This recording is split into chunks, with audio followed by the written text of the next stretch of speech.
Hey, I'm Daniel Qualls. I'm the head of campus here at the University of Maine at Mcginnis. Good afternoon and welcome to our faculty staff town hall. It's a pleasure for me to introduce Joan Ferrini-Mundy as the president of the University of Maine and its regional campus, the University of Maine at Mcginnis.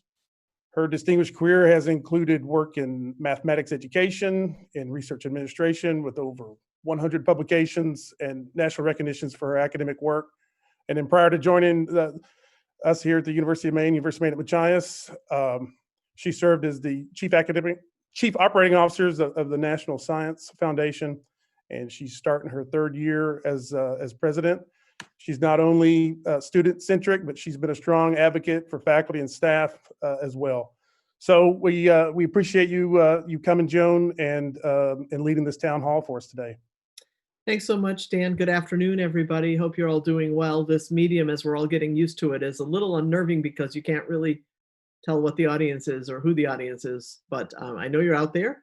So thanks for coming. And I'm delighted to be able to talk with everybody. And even more exciting will be the fact that it's time, to have some visits and to be able to see each other face to face soon, beyond Zoom and in person. So I'll be down in Mcginnis early on in the semester to get to say hello to everybody and hear how you're doing. I hope that the summer has been okay for everyone. I hope people are healthy, and that folks have turned to the planning for fall. I know that everybody who's on this call, on the screen in front of me, has been spending the past several weeks doing everything they can do in their domains to get ready, to answer questions, to bring us back together safely.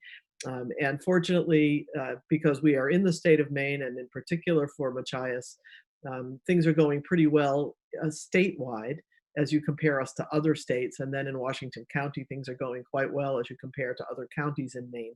So a lot of our planning has to do with the state of things, with what it's like here in Maine and what it's like in the counties in which our universities are located.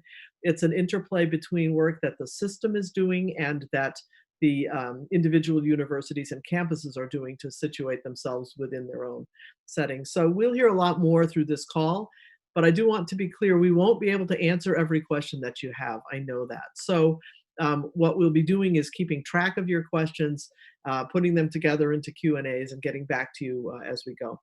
So I'd like to begin by introducing the members of my cabinet who are here on the call. You've already met and heard from Dan Qualls, but I'll ask them to go around the screen here and to introduce themselves. Robert, you're on mute. I'm not used to these Zoom calls. I've only had 100 today. I'm Robert Dana. I'm the Vice President for Student Life and Inclusive Excellence and Dean of Students, and I work closely with Marnie and Dan. It's wonderful to be here. Chris? Yes, I'm Chris Lindstrom. I'm Vice President of Human Resources and also work with Dan on quite a few things. And joining today is Vanessa as well. Vanessa, you want to introduce yourself? Hi, I'm Vanessa Sanderson. I am the HR partner for the University of Maine at Mcginnis, and I as well support departments for the University of Maine. Happy to be here. Kimberly? Good afternoon, everyone. It's Kimberly Whitehead. I'm happy to be here today. Sorry you can't see me. We can see your picture. Thanks. And I also would like to have Melissa Mcginnis introduce herself. Has taken on an important leadership role with the system over the past several months. Melissa. Hi, everyone. I'm Melissa Mcginnis. I'm a faculty member at the University of Maine, Orono. I'm a virologist, and I am leading the Scientific Advisory Board for the UMaine system. Great. And then, Dan, you're going to introduce the Mcginnis team further? Sure. Heather, would you introduce yourself? Hi, good afternoon. My name's Heather Ball, and I'm the Assistant Vice President for Academic Affairs on the UMM campus, and I'm also faculty in the education program. And Marnie? Hi, I'm Marnie Kaler. I'm the Dean of Students and Admissions here in Mcginnis, and I'm very excited to see you all this fall. Kara? Hi, I'm Kara Cushing, Assistant Director of Marketing and Communications at UMM, and I also serve as the Campus Public Information Officer. And one of our newest employees, Scott? This is Scott Mulcahy. I'm the new Director of Facilities. Happy to be here, stoked to be in my position, and look forward to my first semester, even though COVID has kind of made it a little bit weird. So, but super happy to be here. And thank you very much. Great. Thanks, Dan. Thanks, everybody. So I'll just make a few brief remarks. I'm going to try sharing my screen. We'll see if this works.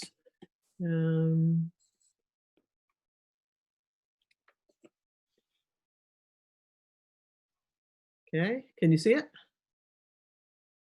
And Yes. hope the people out in the field can see it as well. So just a few brief remarks to emphasize a couple of things. One is that we have basically a few principles that are really guiding what happens. And the first is that learning keeps going, right? We're institutions of higher education. We're about the education of tomorrow's leaders, about the future, about helping our young people and others who come to us to gain access to opportunity. And one way that happens is, of course, by being together on site in campus settings where the collective activity helps to help people grow and helps to take them through hard things like pandemics and so many other challenges that we face. And so it is the intention of the University of Maine system to be open face-to-face. That's been the direction of the planning. But a second principle, which is equally as strong, is that we want to be respectful of individuals' needs and circumstances and situations to the point that we have faculty and staff and students and families of those students, all of whom are grappling with exactly what and how to approach, what to do and how to approach this fall semester. The third principle is that we are essentially in a planning mode that plans for every possible eventuality. We're planning to be face-to-face, but we know that there will be many students who either will not elect to join us face-to-face or who will start out that way and for whatever reason will need to make a shift and be learning in some kind of remote or online approach, or who will have a day where the symptom checker or the fever indicator, that would be a thermometer, I guess, gives them a sense that they best stay home, and we want them to if they have symptoms. And so faculty have an especially big challenge of being ready to pivot and to react in multiple modes. And I know our colleagues at Machias are so accustomed to very strong focus on students and on students' well-being and on serving students that we're going to see great responsiveness and innovation. The third principle, I guess I would say, is that the planning is extensive. It's covering all these eventualities. This slide gives you a little bit of a sense. You will see new signage. You will see new communications. You will see the elements of a public health campaign, really, a community public health campaign. As far as instruction goes, we've had some experience already this semester, and it will be a very big mix across our two campuses when we get back together in just a few weeks. The Zoom work will continue. Clinical work will continue in new ways with different kinds of distancing required, with different ways of serving all students, but maybe not all at the same time. Small group work will continue, and I'm seeing terrific examples of that, managed virtually, managed in Zoom settings, as well as plans for how that will be done in hybrid type courses where some students in the group will be there on certain days of the week, and then they carry back the assignments to the virtual conversations with the others. And we will still have large classes, although in both institutions, we're needing to de-densify the rooms, the instructional spaces, which means that you will see chairs moved around and X's on spaces and so forth to indicate that we are keeping to the social distancing, even in large classrooms, which means we can serve fewer students at a time. So mapping together the classroom availability with faculty's own preferences and comfort levels together with students' interests becomes a massive coordination task that has no simple solution.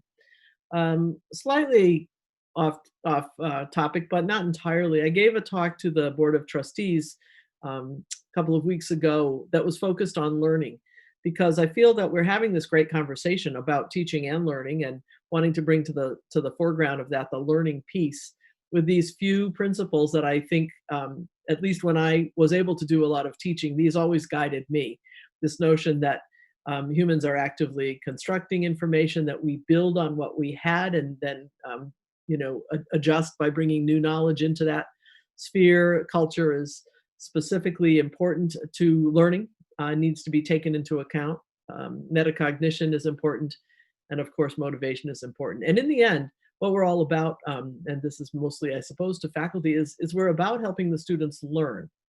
And keeping focused on our student learning outcomes, what we want them to take away from what we are able to do with them in the classroom or on Zoom or in some remote setting is really where to be focused. And I think that's important to keep in view as we work through this semester. Something that you should know about that's critical in the planning is the Emergency Operations Center, which is working for the entire system. It's part of our safety infrastructure in general, but in particular, that's the system that's been called into action over the many months of the pandemic. But we've also put here a list of the other planning groups that exist. And this isn't the full list at all, and we keep getting new ones every day. UMaine Machias has a fall academic planning group, of faculty who will assist with the fall. All of these groups are providing reports and information and ideas, and we're doing the best we can and continuing to strive to communicate as much as we can rapidly to everyone. But I do know that that's a place where we can continue to focus and to work. UMaine and UMaine Machias do have web presence that can help you get access to the latest information, and you'll hear a lot more in this session about what people are doing and where to go for more information. So with that, I'm going to actually get to the heart of the presentation, which involves hearing from a few key folks here. So what we have coming up and planned in the next section is to hear from Head of Campus Dan Qualls, who will talk to us about academic scheduling and teaching modalities. Chris Lindstrom, who will talk about employee and employment matters, and then Melissa will say more about testing and the work of the Scientific Advisory Board. So with that, I will turn to Dan, and I'll start unsharing, which doesn't sound very friendly, but there we go. Stop sharing. Okay. Well, maybe I can see if I can share.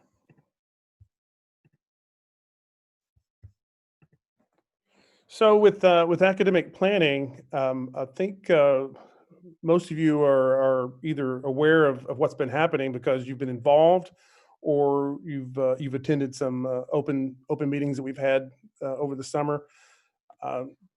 But I wanted to let you know that there's the link right there to the return to fall at UMM for faculty and staff. It's got a lot of specific information that I think we talked about last Wednesday.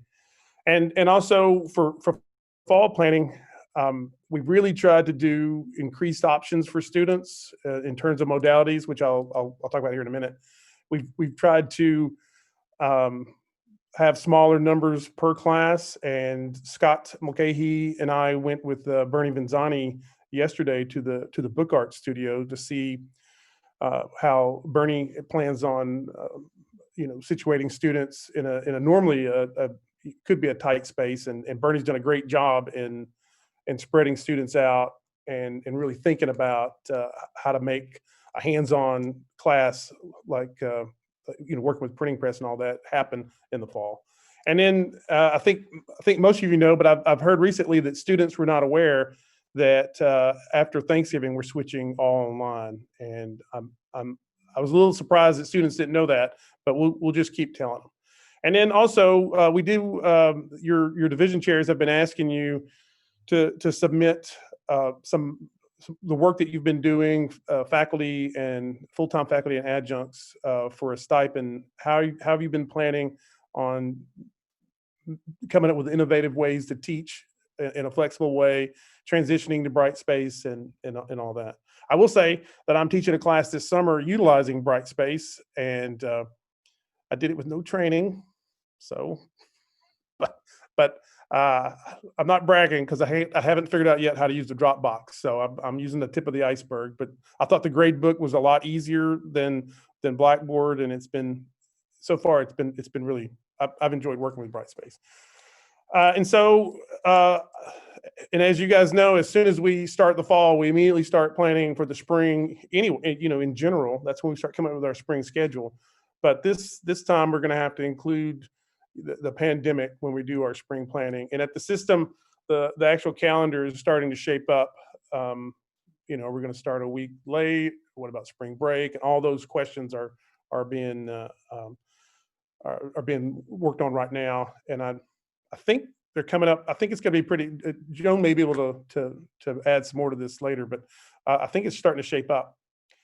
And then for teaching modalities, I've got this chart that we were looking at in the Chief Academic Officers Council, and I think some of the names have changed in this, but this is the general continuum of the different modalities, and I think you'll see where your classes are being sorted. But basically, we have an on-site that's in person, and then we have a blended where some of your stuff is on site, some of it's meeting online, and I think our science faculty have really embraced this with the lectures being online, and then the labs are all on campus.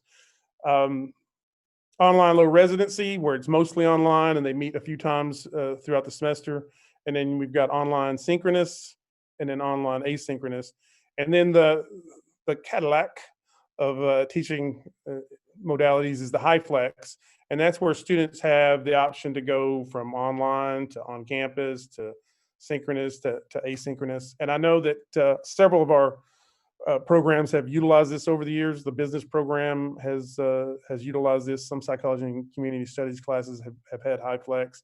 I think some education. So that's basically a rundown of all the different modalities that the University of Maine system is recognizing. I'm going to stop sharing here and turn it over, I think, to Chris. Yep, I'll pick it up from here, Dan, and share my screen as well. Just before we go to Chris, because I'm wanting to start to weave in a few questions even as they come. And so, Dan, relative to what you just discussed, there are a couple that I might point in your direction. And folks, keep these questions coming in. Kimberly, what's the instruction for how to get questions into this discussion? So there are two ways. They can either put questions in the live chat, or they can send questions to the UMaine at alerts@maine.edu email address. So either they can put it in the chat, or again, that email address is umaine.alerts@maine.edu. Thank you. So Dan, here's a teaching question. Since ongoing testing is unaffordable, enforcement of out-of-class safe practices is limited, and we'll be addressing some of this. I hope we'll be able to reassure you that there is a lot happening, and the virus is ramping up. The question is it prudent to restrict face-to-face instruction to those activities that are educationally impossible through remote means? So I take this to be a question about, should we essentially go remote now and only be face-to-face in the very, very narrow set of areas where there's almost no other way to do it? Dan, your thoughts on that? Well, I think to some extent that's been a lot of faculty's initial response, right? So Bernie may take one class and do it completely online, but he can't do that with printing presses, right? So he's put his priorities there and for on campus, and you can make the same case with our science faculty, saying that yeah, you can have online labs, but it's just not the same as having those hands-on experiences. And so clearly that's where they put their emphasis. Is that how they would normally teach, a bio class? Nope, they would normally do everything, on campus. But they're altering to try to both provide flexibility but also safety. Yeah, that's a great answer. I think I would just add to this that we do have new students coming in. Students who've never been to the campus before, who will be coming to the campus, and Marty can probably give us some numbers later.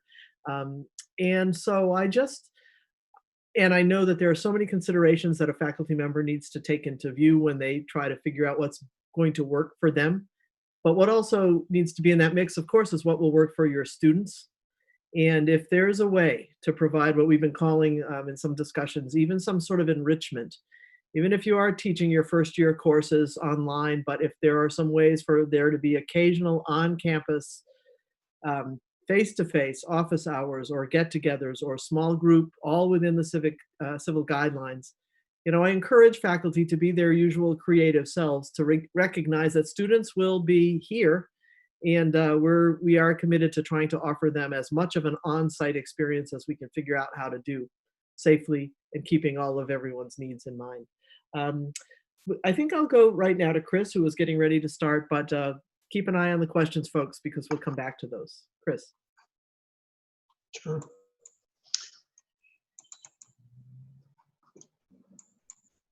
That's the wrong screen. Excuse me.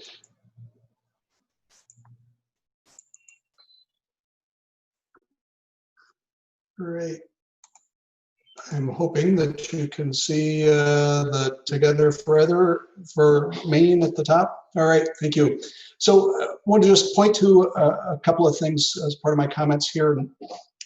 In particular, want to make sure that folks have had a chance to see, and if you haven't, want to direct you toward the Return to Campus Training Guide that's now out, posted on the UMS Together for Maine website. It's this document here. And in order to find that, just in case you're curious, if you go to the UMS portal, in the Together for Maine webpage, you'll find on the left-hand column here 4 employees. And all you need to do is click on that, and you'll find the information that'll take you to the link for the Return to Campus Training Guide. It's got a lot of information in it around what we're doing from a work guidance standpoint, what's in place from a safety consideration standpoint, and some other resources for all staff and faculty to use. Won't address 100% of your questions, we understand that, but hopefully you'll find it useful in your preparation for being on campus this fall. As part of that Return to Campus guide, we did focus from an employment standpoint, and with staff and faculty a set of principles which are listed here.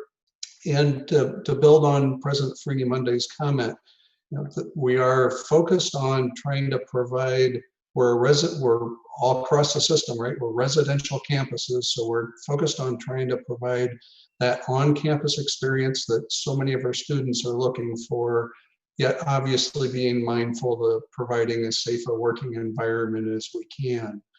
Delivering on our mission of our respective universities in not only the students that we serve, but also the broader communities that we serve.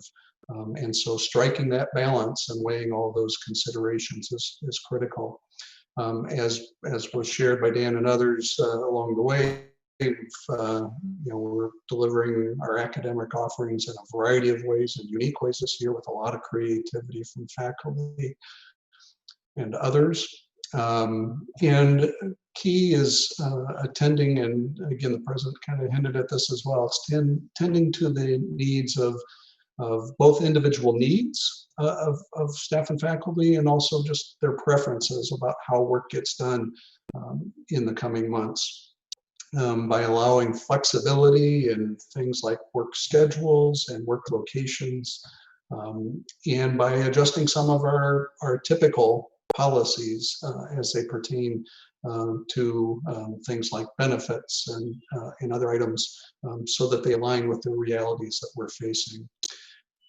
We're also, as I trust everybody knows, we're being very diligent about making sure that our approach aligns with the guidance and directives from state, local, and federal and other agencies and the governor's office.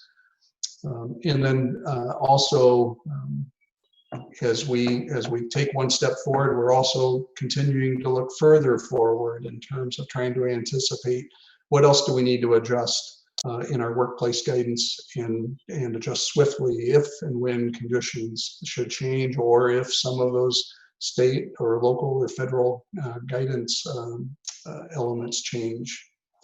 And then what I would say I feel most compelled about is this notion of this community conscious mindset in providing a health and safety environment for everybody in our campus communities. It's really contingent upon everybody playing their part, playing their role, adhering to the guidance, and encouraging each other to continue to do so is what will ultimately be our strongest tool, if you will, to ensuring a safe environment for all involved. And then lastly, we're certainly very mindful of, we've got individuals in our midst who are more vulnerable to serious illness and COVID-19 in particular, and want to make sure that we make decisions with attention to their needs and concerns. This next slide is it's information that's within the Return to Campus guide, and it's these items in blue are items that I've referred to as they're tools in our toolkit for how do we meet employees, staff, and faculty where they are, and again back to their needs and preferences about how work gets done through things that are associated with schedules and locations and timing of people's work days to other things that are more benefits related. And I'll point to in the middle here, FFCRA is the Families First Coronavirus Relief Act. It's a federal benefit that was communicated at least a couple of months ago now that hopefully people are aware of, that if individuals due to illness, their personal illness or family members' illness, household illness due to COVID, provides some paid leave benefits, or if individuals are not able to be at work due to child care related items, that's an option as well. And then what we've done is set up what we're calling now the pandemic leave, and the FFCRA benefits, for example, provide up to 80 hours of paid time off for illness. If a person burns through that, we want to make sure that they're able to continue to use sick leave for things that wouldn't normally qualify or wouldn't normally be uses for sick leave time, but provide other means for continuation of compensation for individuals that are unable to work, in particular individuals that are unable to work on campus or unable to work remotely. So again, providing options for individuals that help manage the density on campus or in a location at any given time, as well as meet the needs of our campus communities. And then at the bottom here, within that guide as well, there's a link you can click on if you've got some personal concerns or questions about being on campus or your work schedule or your location or dealing with family or other challenges. Certainly encourage everyone to speak with their supervisor and work collaboratively with your supervisor, but also recognize there may be some circumstances that for whatever reason you're not comfortable doing so. If you use that tool, it'll ask you a couple of questions. Those will ultimately get routed to Vanessa for the University of Maine at Machias, and Vanessa will reach out to individuals and have a conversation and start to work through some problem solving with individuals and try to find the appropriate path forward. And then lastly, I just share also within the guide, there are links to UMS Academy, and there's some training resources out in UMS Academy. When you look at the titles of them here, they seem pretty straightforward, and they are in some ways, but how to wash your hands using soap and water is a couple-minute video that really shows, if you want to be thorough about cleanliness and care, it's a couple-minute video that walks you through this. So there's each one of these items out there is just typically a couple minutes long, but just a quick reference document and learning opportunity for folks if you want to avail yourselves of that. So that's all I have to share at the moment. I'm going to pass along one question that might be a Chris question, or it perhaps is Marnie. The question has to do with someone has heard that residence hall staff will be given some kind of training in how to respond to non-compliance, particularly of face covering wearing. And the question is, will faculty and staff get that same kind of help? That's being handled a little bit differently on each campus. So I don't know, Chris or Marnie or and Robert may wish to speak to how we're handling that at UMaine. Yeah, absolutely. So obviously we're dealing with near peers. We're dealing with really young students who are very close in age. And so they're going to need a lot more training than typically a professional staff would. So I'm going to start there. So we're really going to make sure that our students are very well trained when they're respectfully reminding their peers that they need to wear their face coverings. And so that's where we're taking this. We also created a kind of a just tips for de-escalation that Kara did a great job. It's branded, it's on our webpage, it's phenomenal. So those are just some really generic things. But also HR is actually developing right now, it's almost ready for prime time, a training as part of that academy that Chris Lindstrom was just talking about that will actually be in an actual training for everybody to go through that really goes into a little bit deeper, like just how to talk to people and not how to escalate them. And that's really what we want right now. I don't want to have 20 conduct cases on my already busy workload. So, we just really want to respectfully remind them why this is important for everybody. And so, so that is coming. It's almost ready for prime time. My RAs are going to be in intense training over this. So they'll be kind of all over campus, because not only are they in the residence halls, they're all over campus doing this. So their job expectations is to make sure that our whole entire campus is safe. Thanks, Marnie. Robert, anything to add to that? Well, I think that the most important thing for us to think about is perhaps the golden rule. That is, we'd want to recommend that people do unto others as they would want done unto them. And there's a whole science called motivational enhancement, motivational interviewing, which has to do with just trying to be in the moment, factual, not labeling, not pointing our fingers. And if that's something to practice, something even to practice at home in the mirror, how might you address this? It's good to look at the guidance that you're seeing on your website. It's good to talk to people in your office spaces and your departments about, well, how would we do this? And then to get it in a place where people can hear it. And if they can hear it, hopefully they'll change. And of course, Marnie and Dan and others are there in case you have what maybe we could call scofflaws, people who are highly resistant to some of the change. But we expect most people will be part of the solution because they want to be part of the community. Thank you.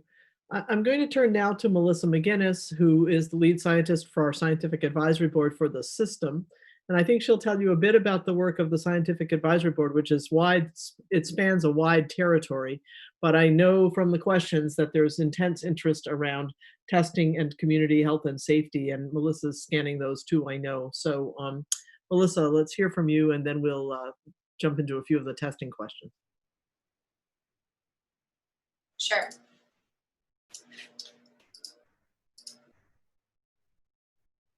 Can everyone see my screen? Yes? Yes. Okay. So thank you. It's been really an honor to lead the Scientific Advisory Board, and this has been chaired by President Joan Ferrini-Mundy and has included faculty members from the University of Maine and the University of Southern Maine with expertise in virology, immunology, biomedical sciences, epidemiology, and biomedical engineering. And we have utilized our expertise to focus on the latest publications and rapid developments on COVID-19 research to provide science-based evidence to help provide some guidance in these challenging decisions that we're all facing during the pandemic. We meet regularly with the Fall 2020 Safe Planning team and provide regular briefings to the President and Chancellor, and have presented to various groups across campuses, including Faculty Senate, AFM, the State Legislature, and the Board of Trustees. And we have focused on the transmission of SARS-CoV-2, the virus that causes COVID-19, and mitigation strategies and safety strategies surrounding transmission, such as the use of face coverings. In addition, we have focused on the public health response, which really is dependent upon testing, isolating individuals who are infected, doing contact tracing, and quarantining those individuals so that we can help prevent the spread and transmission of SARS-CoV-2. We also have provided briefings on the latest developments in vaccines and treatments. But in the absence of a current vaccine or treatment, what we need to focus on are these mitigation strategies to reduce transmission, our public health response, and also testing. Caitlin Howell, who is a professor in biomedical engineering, has utilized her expertise in how microbes move within the environment, in the built environment specifically, to provide guidance on the use of face coverings, on the importance of good ventilation systems, and also about the role of transmission in person-to-person transmission and transfer of virus, and the importance of regular disinfection. And also we have followed the literature which suggests that the virus can also be shed in feces. So we can find virus that is released in feces, and virus can also infect the GI tract, which allows us to do wastewater monitoring that can assist in early identification of outbreaks. The current guidance on COVID-19 management is to test widely, to then do contact tracing, and also to isolate individuals who are positive for COVID-19. And so testing is really a key part of our arsenal to prevent the spread of COVID-19. And the reason that this is so important is because when someone becomes infected with SARS-CoV-2, there's an incubation period that can last for 2 to 14 days. And during that time, individuals can be pre-symptomatic, and individuals can also be asymptomatic or only show mild symptoms. And so sometimes they may not know that they actually are infected, they feel healthy, and they're moving about in the environment while the virus is replicating and they're shedding and transmitting the virus to others. When individuals do become symptomatic, those individuals would be removed from the environment because they would be isolated. And then the time of disease progression really depends on their underlying illnesses or their level of immunocompetence and possible complications. And then most individuals do recover from SARS-CoV-2 infection. So this is why testing for SARS-CoV-2 is so important. And the RT-PCR assay is the gold standard in COVID-19 diagnostic testing. So based on the information that we have, and especially the importance of testing in the age range of 18 to 22 college students who may only have mild symptoms or who may be asymptomatic, we think it's very important to ensure that we have baseline testing. So we developed a partnership with Convenient MD and the Jackson Laboratory to perform asymptomatic testing, and this is a baseline test. We also have a plan for surveillance testing. So when individuals arrive on campus from out of state, or individuals who are in residential housing, or those who are in groups of special concern, such as nursing students or athletes, all of those people will be tested. The samples will be obtained by Convenient MD, and the asymptomatic testing lead for University of Maine at Machias is Marnie. And so she would be able to provide more information about the logistics of testing on your campus. Once these samples are collected, either by employees of Convenient MD or actually our own nursing students have been recruited to help with the administering of the test. So our students will be trained by Convenient MD through a Train the Trainer program. The samples are then delivered via courier to the Jackson Laboratory, and then the samples will be analyzed through the RT-PCR diagnostic test, and the turnaround time for the test is 24 to 72 hours upon receipt of the sample. Following the initial baseline testing, we also are planning to do surveillance testing.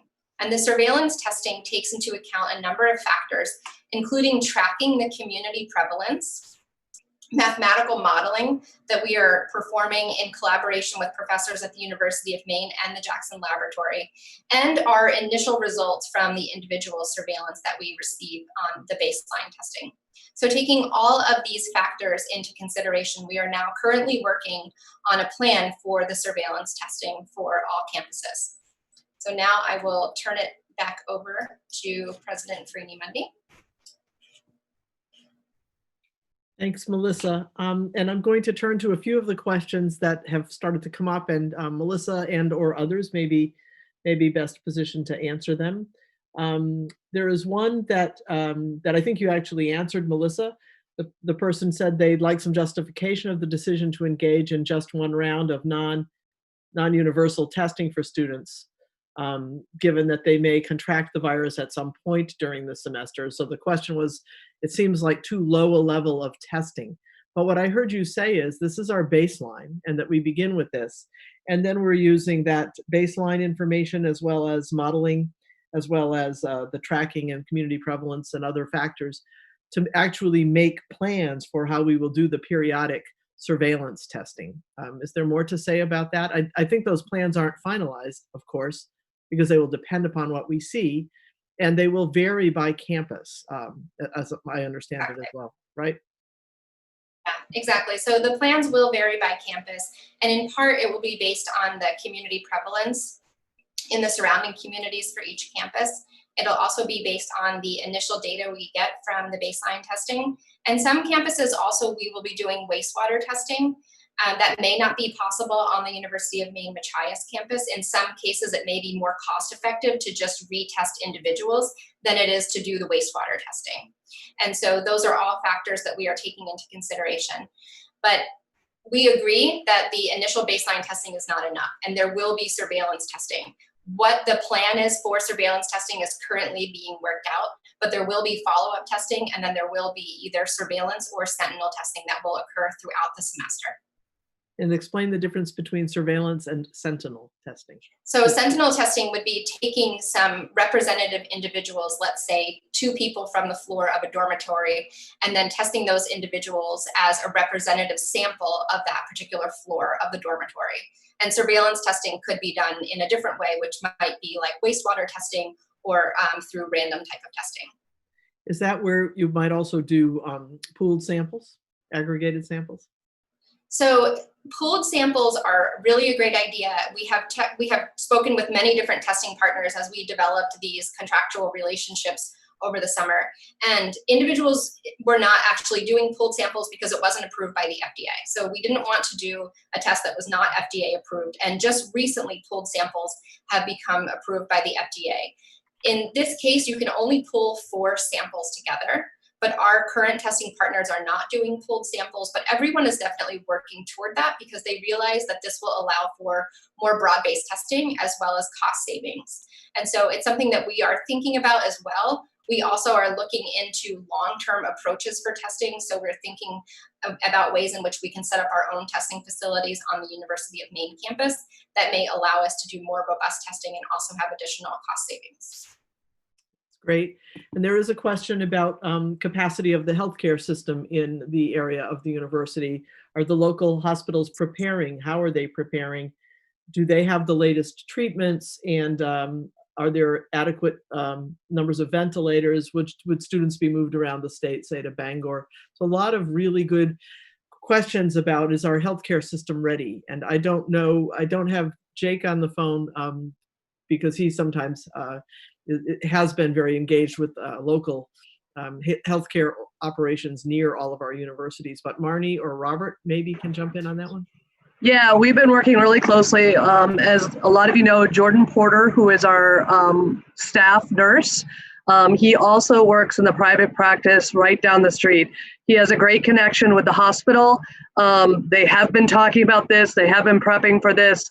They do have contingency plans in place. I don't have access to their full plans, but I do know it is being talked about.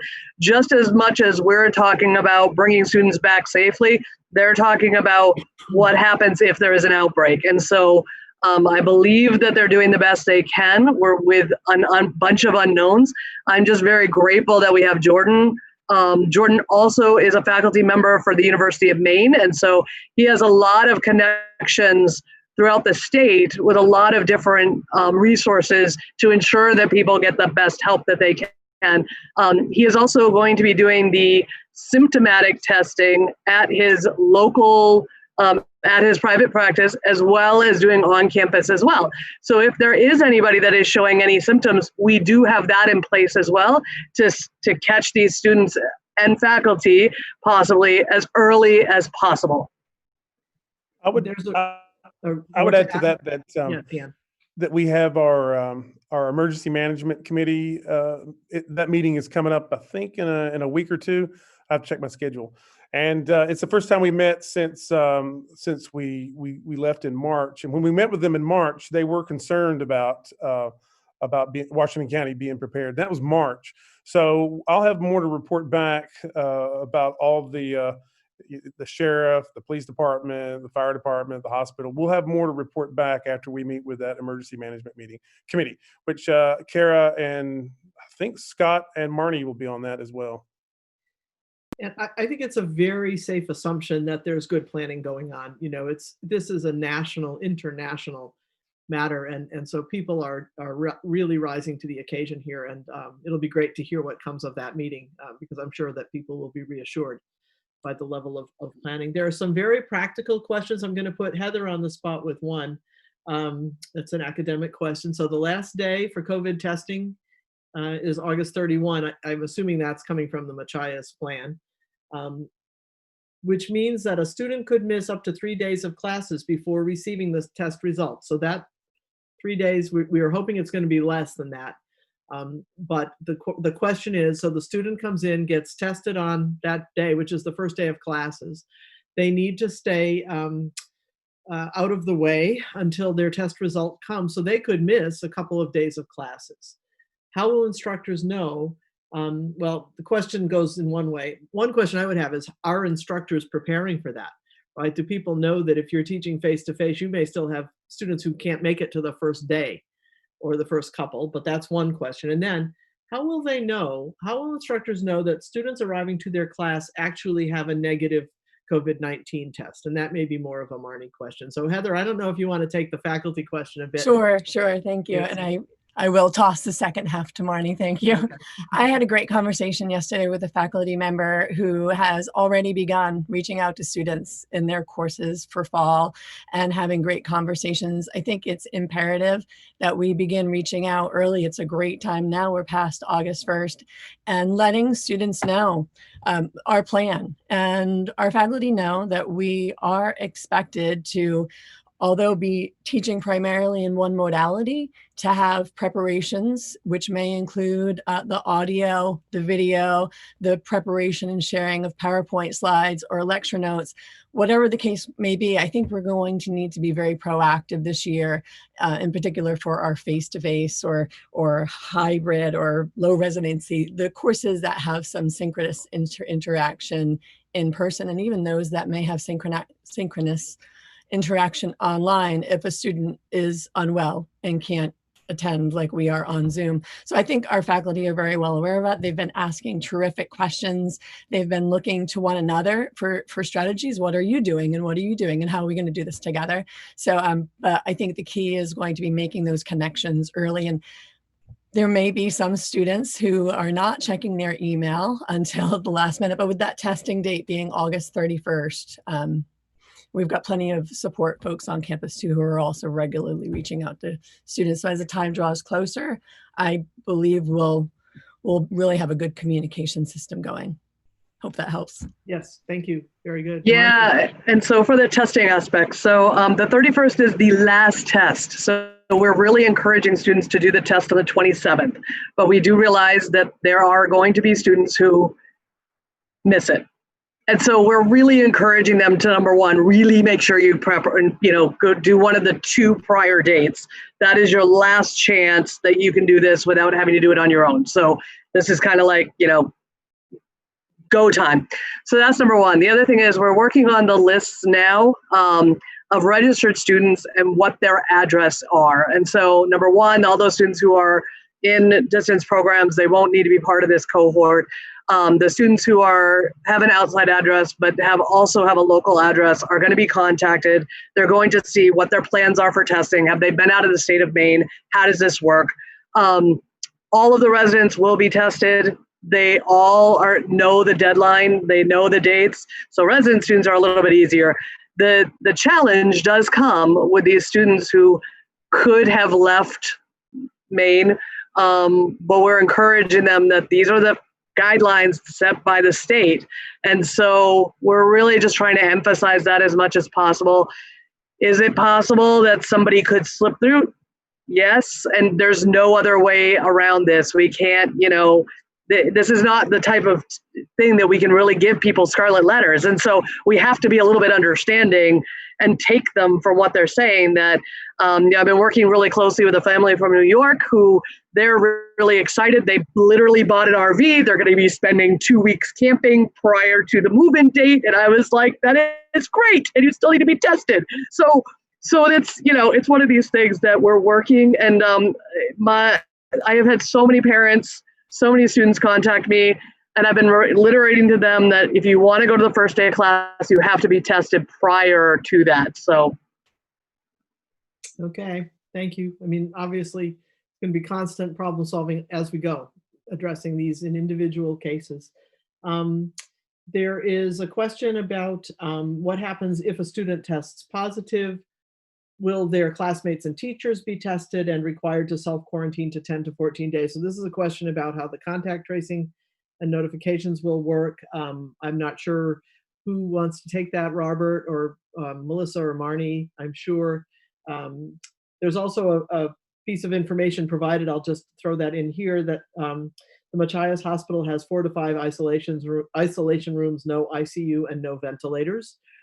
Again, if you look at the numbers for Maine, the numbers of people on ventilators right now are very small. And so there is still capacity in the state, if not immediately in Machias, I guess. So, I'm sure that people are tracking all of that. But Robert, you want to say anything about this business of what happens if we do get a positive case? How do people know, and what are people asked to do?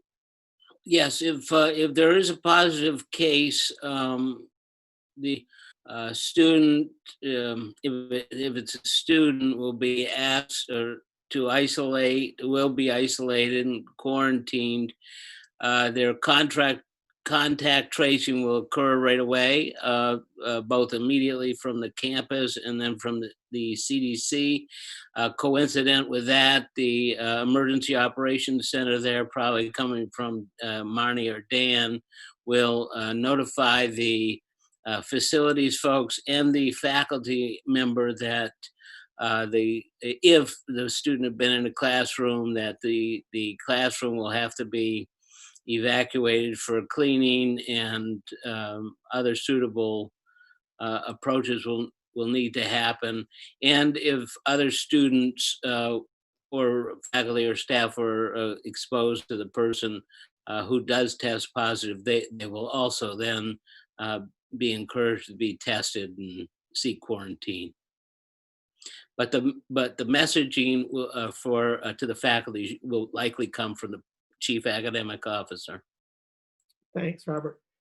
There are a couple of questions about what are being called batch testing. So I'm assuming that might mean universal testing or some kind of aggregate testing. But in any case, the questions, one has to do with precautions about aerosol spread and what's being done. And then, so for example, they note the possibility of increasing ventilation flow through buildings. And then I think maybe we've addressed this next one that I'm looking at. Why aren't we planning to do batch testing at the beginning of the semester and then periodically? We are intending to do baseline testing at the beginning of the semester and then surveillance and possibly sentinel testing periodically. So I think that's happening, but not all of those details can be ready yet until we see what happens in the baseline. But anything, maybe Scott, speak to the question about ventilation flow. I know you're pretty new on the job, but has this conversation started yet in Machias? Well, actually, the work has started, right? Because any type of air handler, especially either roof mounted or even in a discussion that we had with Bernie yesterday about one of his exhaust fans, right? We've got some additional paperwork, not only for the state, but for the university, identifying that any type of air handling system that we have on campus supporting the buildings has been optimized. And really what it is just to check from from not necessarily from an airflow standpoint, but from a mechanical and electrical standpoint, just making sure that any of the blower fans are operating within their specifications. So we've already literally have started to do it. We started in Dorwood this morning, or Dorward, sorry. But that is up front and foremost for all of the buildings relative to us. I think really the hardest building to do is probably going to be Kilburn Commons, relative to not only looking and optimizing the exhaust and air handling systems in that building, but also making sure that one doesn't fight against the other, especially if we're talking about exhaust fans for the kitchen that also have a part of the fire suppression system in relationship to the heat.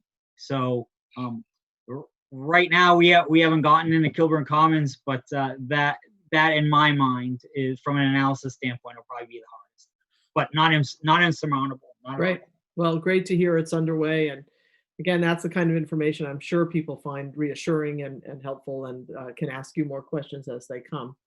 Well, just to add to it, I'm not sure if you're aware, but one of the things that delayed my start is actually my wife having COVID. So I self-isolated in the state of South Carolina, testing negative at the beginning of July, and then testing negative again on the 17th, which allowed me to make my move up to Maine. But the only thing that I wanted to add is even looking at it from the standpoint of optimizing our home's air handling system. Because I was sequestered in my own home, that's what I did for our own air handling system. Yeah. But the last comment I wanted to make is when I came, I actually took an option of getting tested at the regional hospital up in Calais. And my personal assessment of their process is they have got their stuff together in relationship to processing and doing testing in a systematic way. So really my personal assessment, even beyond Machias, is that we've got some good assets even beyond our local area. That's a great point. While we have you on the screen here, Scott, there is a question that says, has consideration been made to having tents for outdoor meetings and classes? Well, actually, this is a meeting, or should I say, this is a topic that we've been talking about in facilities across all of the campuses. A good example is the hurricane that's coming up the coast. And the logistics and the upkeep of it, especially, if we're talking about adding heating and air conditioning, is right now, unless we would have a significant outbreak to where we're taking a whole bunch of physical classrooms off of the table, that's it. That's the only way, at least in my mind, that we would consider having secondary classrooms out in a tent. Because it really that's a significant logistical challenge. Not a challenge that we're not looking into, but right now I personally don't have a plan to solicit and to erect any additional tents out on the quad or anything like that. I could add a little bit more on the tents, because I think, and Chris, you might know a little bit more about the tent situation, but it seems like the first pass of utilizing tents for outdoor education of the EOC, it was declined, and then I believe we asked, I think maybe even Jeff St. John or some others asked for them to revisit it, but I never heard a follow up. Have Robert or Chris, have you heard the follow up to the EOC tent? I believe there hasn't been a formal request, but if it has been, I believe Jeff St. John has determined that there wouldn't be outside teaching tents. But there could be tents for other purposes, such as meeting with a student, for instance, or a smaller variables. The big tents require all sorts of ADA accommodations. They have spacing concerns, et cetera, all what Scott was talking about. So I believe the answer that I most recently saw was there wouldn't be teaching tents. or classroom tents, I guess I would call it. I might mention too, well, Scott or somebody, or maybe Melissa, people often talk about the ventilation systems, and I've heard folks talk about, well, good, I'll have a fan going, or I'll set up a fan, and even to hear Scott talk about the venting fans and so forth. But the normal run-of-the-mill fans are, I believe, not recommended. So maybe Melissa could talk about why that isn't. And I'm concerned about it here because a lot of people are setting up their airflow things that won't really be getting rid of the air. Sure, so I'll just respond to that. It hasn't been systematically studied to know whether fans provide any reduction in the risk of transmission, but one of the reasons why it's thought that there's a 20 times lower risk in transmission if you're outdoors is because there's always a light breeze going by. So that would argue that perhaps having a light breeze would provide some added protection. There has been some interest also about the use of air purifiers and air filters, and those could be helpful because they could remove some of the large droplets from the air, and so that could be useful in, you know, small conference rooms and things like that. Protection, but the use of fans has not really been studied. In some cases, I think that, you know, it might add some protection, but also if you're trying to physically distance, then you could also be pushing the air toward another person. So I think that we would need some, you know, a really good study to understand exactly whether it's safe or if it's increasing the risk. Just to come back to this question about transmission, because there was a question about respiratory droplets versus aerosol transmission. And I think that this comes from a recent letter that was written by a large group of scientists. Over 200 scientists wrote a letter to the World Health Organization asking them to reconsider their position on aerosol transmission. And it's thought that the majority of transmission occurs through respiratory droplets, which are expelled when a person is coughing or sneezing or speaking or breathing, and that there are these other micro droplets that are aerosols. And technically, these are less than 5 microns in size. So if you have a larger respiratory droplet, those droplets are more likely to fall to the ground. And if you have a smaller micro droplet, then that droplet could have potentially more hang time in the air. And that could lead to increased exposure. And so that's what the real concern is. Currently, the World Health Organization's position is that there is some evidence emerging about aerosol transmission, but that it's not definitive at this time. And they've called for more research to go on in that area. And so I think that it's just a reminder, really, that we have overlapping safety measures in place. Testing is one piece of that. The other pieces include physical distancing, so keeping at least 6 feet. You know, if you can be further than 6 feet apart, that's actually ideal. Wearing face coverings, ones that actually cover the nose and the chin and that fit tightly around the face so that you don't have potentially aerosols escaping from the side. But keeping all of those things in mind, as well as increased hand hygiene and sanitation practices, especially in the high touch surfaces. All of those things are very important. So if we have all of these overlapping measures, then hopefully we can reduce the transmission of the virus. Thank you, Melissa. There's a question here that I think really could go to many people on the call that has to do with kind of how ready will we be? Does our planning include a readiness for shifting gears rapidly, depending upon what happens? That is, shifting the way that we do testing or shifting the way that we are doing instruction. And although it's not stated here, others have asked, deciding if we need to send folks home. So the question really is about how do we factor all of those considerations, those things that could happen, into our planning work. So not a simple question. Anybody want to take a stab at that one? I could do the easy part. The Okay. easy part to me is that that going into the semester after going through March, right? We know that that having a quick turnaround time to switch to all online is doable, but it's not the best. That was not the best case scenario, and we did a lot of work to make it happen. and the students appreciate it, and we all appreciate it. But going into the fall, we've had and we continue to have more time to prepare than we did in March. So if it happens and we have to switch back to all online, it should be way more fluid, because in the front of your mind, you should be thinking, all right, how do I switch this class to all online? What's my backup plan? That's the easy part. Thank you, Dan. Good job on the easy part. Anybody want to say more? I can just add one little bit about testing. So if there were to be an increased number of cases in the community, or if we were thinking that there could be potentially an outbreak, we do have clauses in our contract so that we could increase testing on campus, so that we could flex and bring Convenient MD in and do additional testing.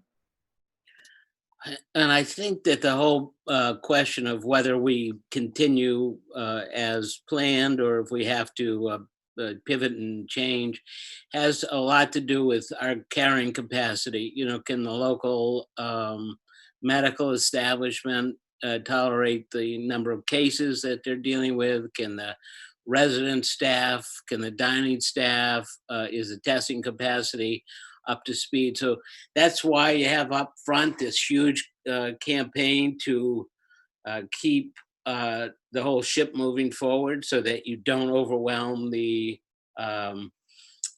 treatment system, if you will, or the response system. Once that happens, then of course, you know, you have to make a different decision. So it's why a public health campaign is really our most essential element.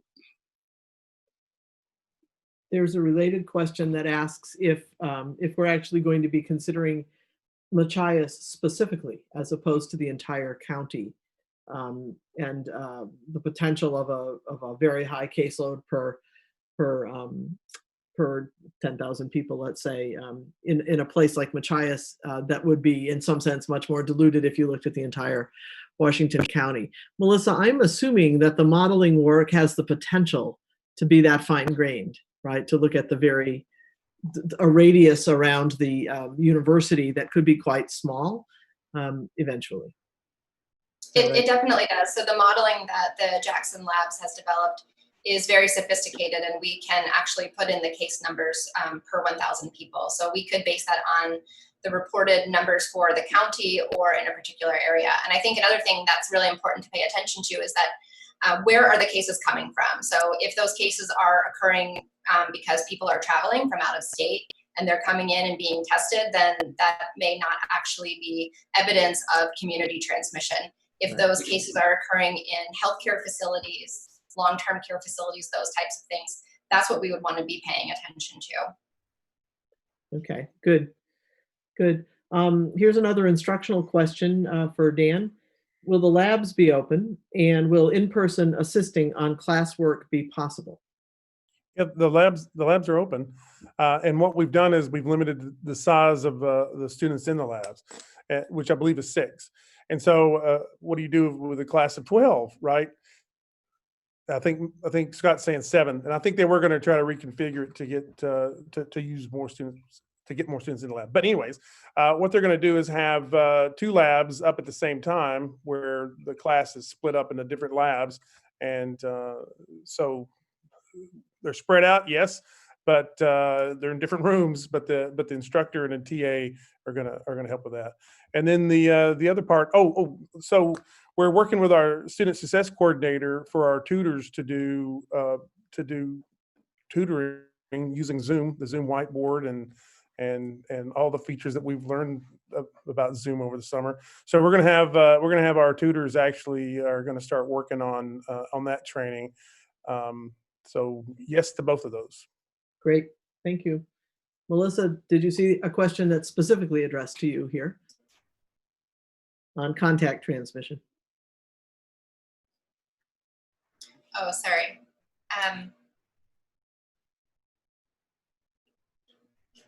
So the question is about contact transmission and washing hands being of importance, and high touch surfaces being cleaned is very important, but how much of a concern is it? I honestly don't think that the majority of transmission is occurring through fomite transmission, which is what they're referring to, meaning that the majority of the transmission is actually occurring through respiratory droplets. When those droplets are expelled through coughing or sneezing or speaking, then they could land on a surface, and then someone could touch that surface and it could be transmitted in that way because maybe you eat a meal and you didn't wash your hands before. But I think that actually if we were seeing more fomite transmission in the environment, that there probably would be a higher number of cases. Especially in the instances where in the beginning of the pandemic, we weren't wearing face coverings. So there were plenty of people in Hannaford that were not wearing face coverings in the beginning of the pandemic because it wasn't recommended actually by the CDC at that time. And I think that if there was a very high degree of fomite transmission, we would have saw a much higher number of cases, and we didn't. Either that or people are being really good about their hand hygiene, washing and sanitizing as often as possible. But another thing to keep in mind also is that we've been really living through, I think, a real live experiment. And a lot of the things that we saw about transmission within the environment and the community had to do with people being under a stay-at-home order and people operating in a way which they were changing their behavioral practices and being really safe. And I think that as communities start to open back up, things may change. And so we should be as cautious as possible, and we should have really good hand hygiene. But I don't think that that is a major form of transmission. The major form is really through respiratory droplet transmission. Thank you. A question about calendar, actually. Can we require students to attend classes on Labor Day, Indigenous Peoples Day, and Veterans Day in order to discourage students from leaving town? Anybody wish to speak to the calendar?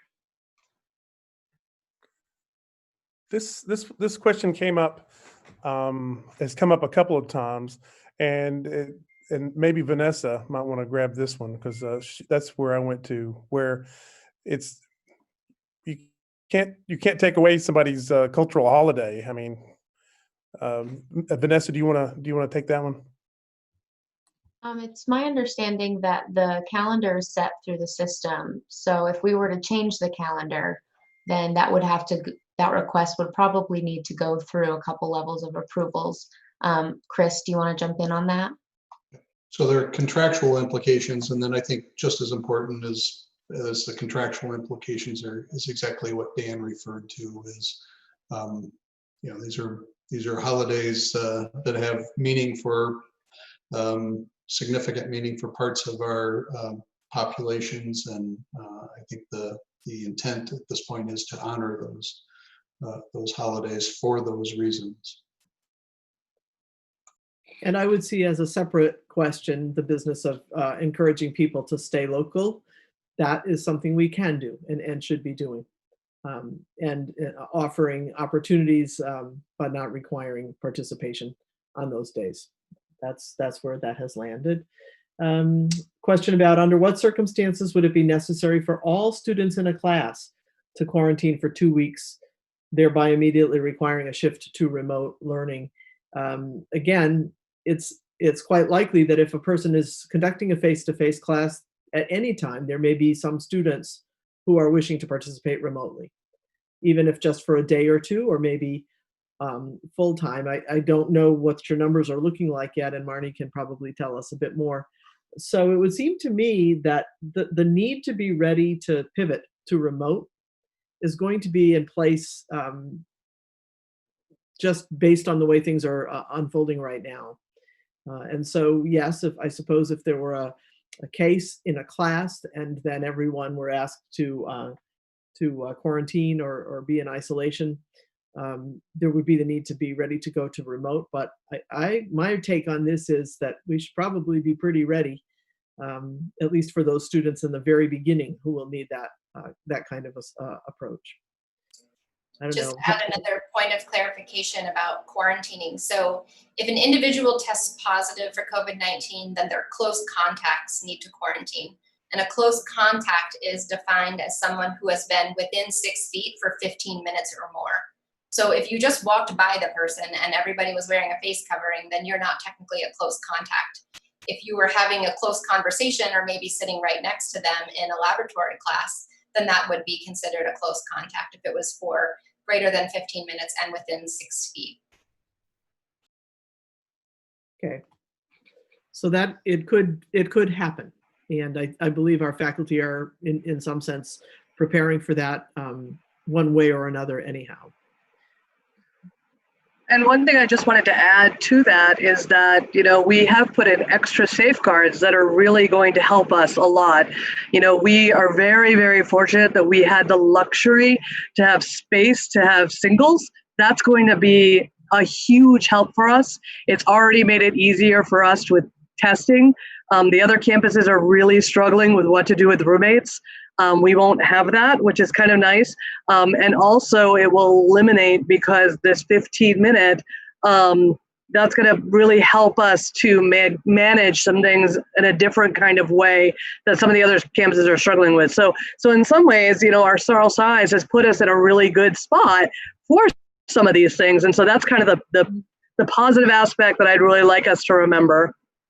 Well, and I would just remind too, an incredibly student-focused campus with learners' needs and focus on their success being so much at the center, and a campus very much inclined toward individualization, customization, meeting students where they are. All of that is just going to serve us so well in Machias in this next semester, no question.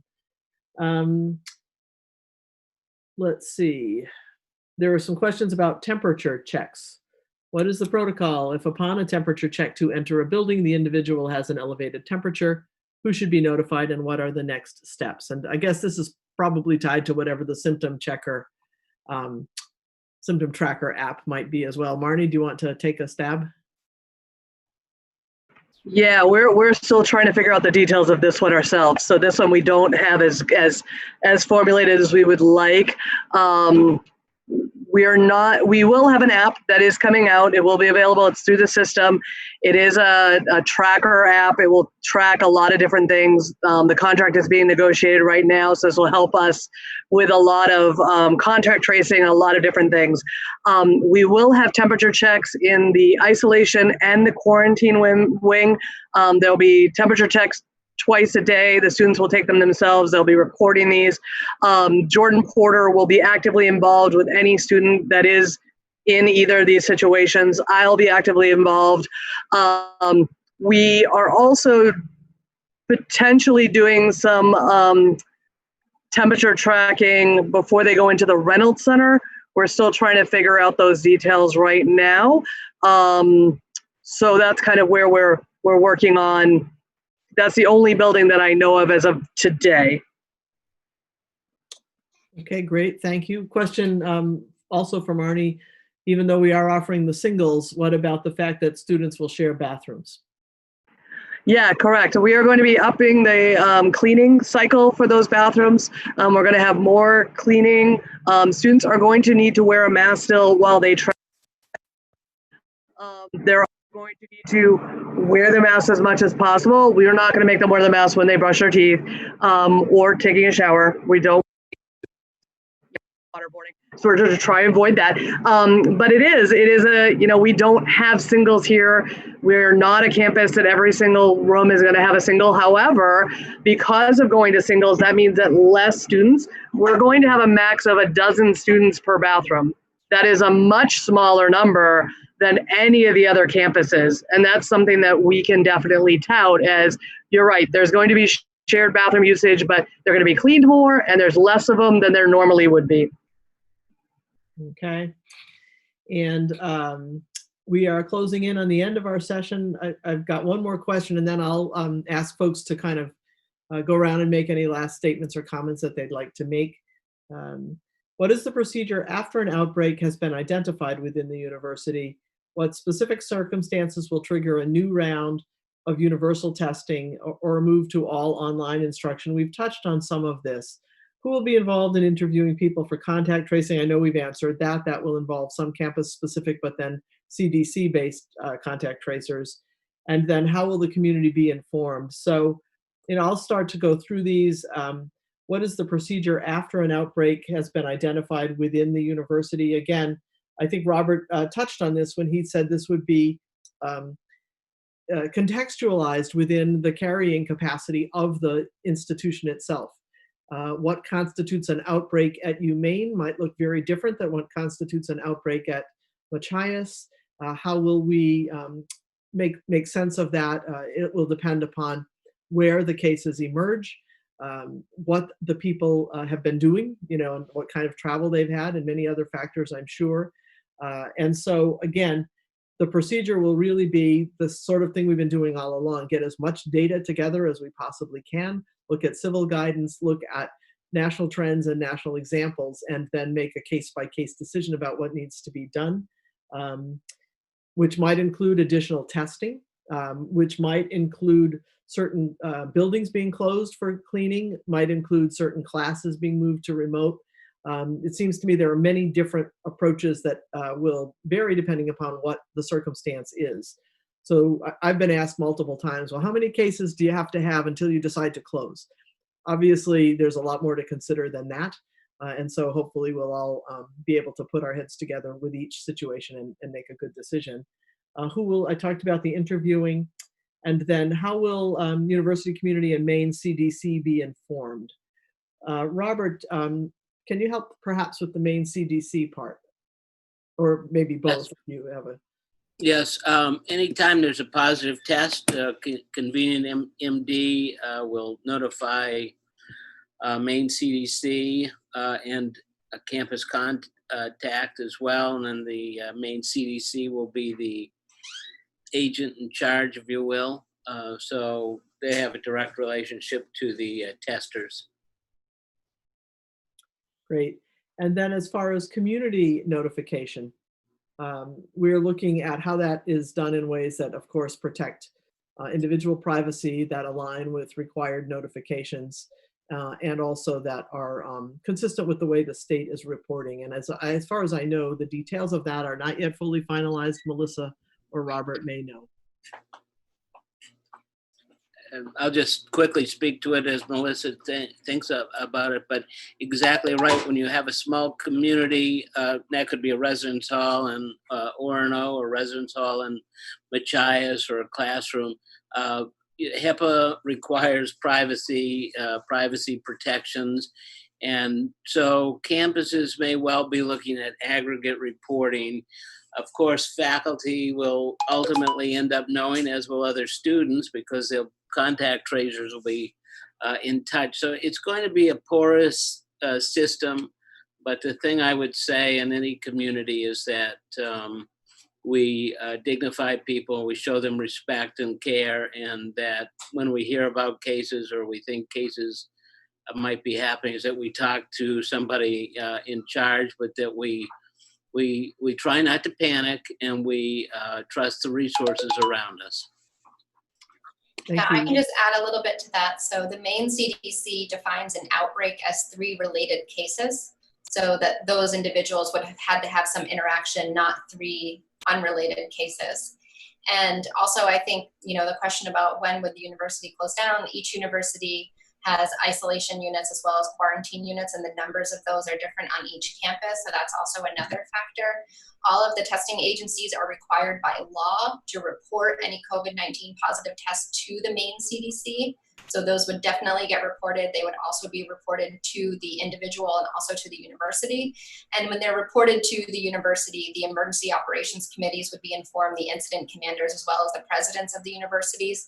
And then it's up to the presidents for how they wish to communicate that information to the campuses, is my understanding. Yeah, that's what we've been discussing, but there's been talk of some sort of dashboard system that would be at a very high aggregated level to, again, protect privacy concerns.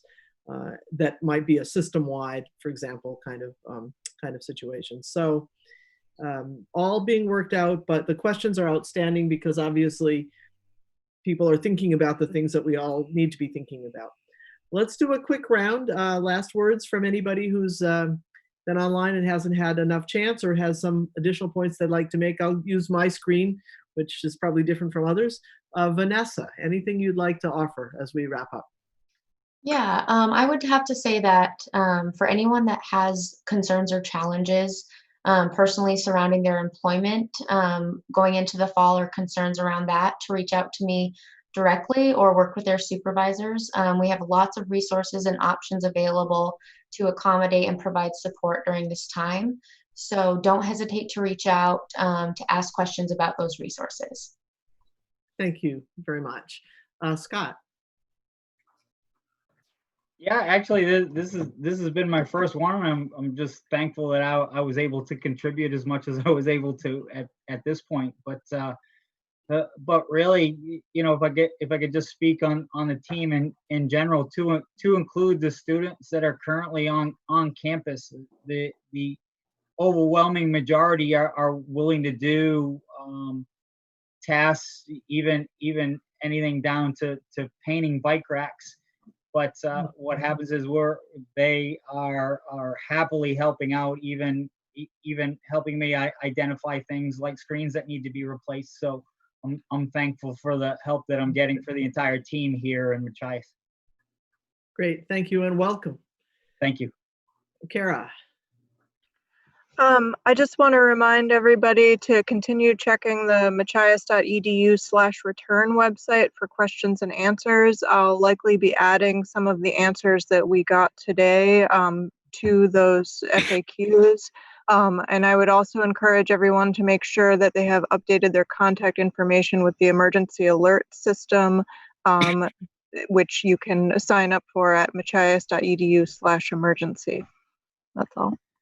And thank you, Kara, for all you're doing to keep us all informed. It's great. Heather. I'll echo what Scott and Kara said.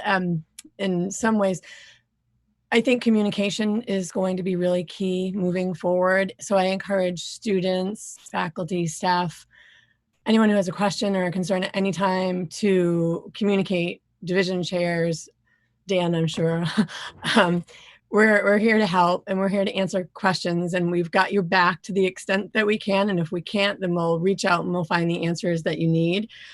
We meet a lot, so we're in regular communication with each other, and you know, we want to make sure that everyone's needs are getting met. And I want to say thank you to so many folks, because everyone's been working so hard this summer, and I hope that folks do take some time to take a break and relax before things ramp up again. Maybe they already are ramped up. Thanks, Heather. Kimberly. I just like to thank everybody for chiming in today. And as you can see, there's an extensive amount of planning that has been occurring all during the spring and over the summer, and we will continue to plan for a safe return. So we look forward to engaging with you in the fall. Great. Chris? Just echo again what Vanessa shared. Just really encourage folks to reach out, and we can do quite a few things in terms of helping people deal with personal challenges that they're facing relative to work. And also would remind folks that for those things that extend beyond work that really aren't appropriate for human resources or supervisor to be engaging with, don't forget that the Cigna EAP is available for everybody as you contend with some of other life's challenges, and please avail yourself of that resource. It's largely free and readily available for people. Great, thank you. Melissa. Thank you for the invitation to join you today. The Scientific Advisory Board will continue to track all of the latest progress and developments. If anyone has any questions that you think we could help with, please feel free to reach out to us. Terrific. Robert? It's been wonderful to be with you. I would just say that Machias as a community is a wonderful place, and your campus community is amazing in every way. And the people who we hear from and talk to every day have every scintilla of their being is just focused on the care and safety of the students, the faculty, and the staff. So I would say this is a time for all of us to have worries and concerns, and we're trying to figure it out as we go. I'd ask questions, I'd communicate, I'd talk some more, and I think that will help us get to a place where we all feel more comfortable. But thanks for having me. Thanks, Robert. Marty? Yeah, we're going to be trying so hard to keep students here, more. We're going to remind them that, yes, they are going to be leaving sooner. So really maximize your time on campus to really get them to not go anywhere. So any kind of ideas, harebrained, whatever, throw me out your ideas of like things. We've started doing some really cool things regarding wizarding and intramurals and lots of things. So send me your good ideas. If you have something, even if crazy details, just send it to me and see if we can work with it. We've got some new staff coming on board to help out with students this year. UMaine is totally committed to helping us out in student life, which I'm so grateful for. It's going to be a new year. The students are going to have to go through kind of a training to get them to wear their masks, to get them to do what they're supposed to do.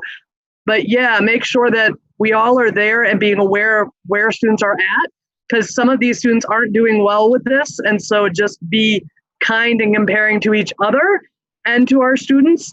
Try and judge last and try and figure out what they're trying to say first. So those are kind of my only 2 cents I'd like to say. Thank you. And Dan? I really appreciate the questions that were submitted. It comforts me to know that you're taking this seriously. If we didn't have any questions, I would be very nervous. So just keep the questions coming. Yeah, can't echo that enough. Again, thanks to all who participated in the call, and thanks to all of you who've been out there listening and asking questions and doing the good work that I know you're doing. Machias is very special. It is unique in the system, and I'm just so pleased that it's a partner with the University of Maine. So keep on bringing those questions forward and doing the good work you're doing. We will have a session that will be quite focused towards staff, and that will be addressing issues both for UMaine and UMaine Machias, and that I believe is next Monday. And let me find the time, 1 o'clock, I think.